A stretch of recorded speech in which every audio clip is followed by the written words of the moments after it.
Hi friends, ఈరోజు మనం పాలకూర చపాతీ తయారు చేసుకున్నామండి. దానికి కావాల్సిన పదార్థాలు ఎలా తయారు చేయాలో చూద్దాం.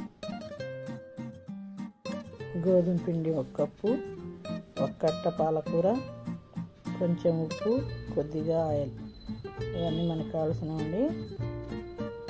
ఇప్పుడు మనం గోధుమ పిండి 1 గిన్నెలో వేసుకొని పాలకూరని కొద్దిగా ఉడకబెట్టుకొని ఇలా పిండిలో వేసి కలుపుకోవాలండి. కొంచెం ఆయిల్, ఉప్పు కలిపి ఇలా కలిపి పక్కన పెట్టుకోవాలి.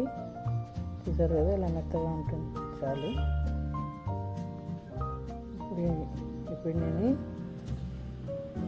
చపాతీలాగా ఒత్తుకోవాలండి.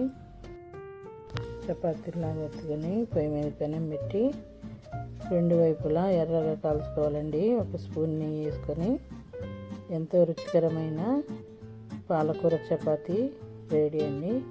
చూసారు కదా, ఎమ్మి చపాతీ రెడీ టు ఈట్.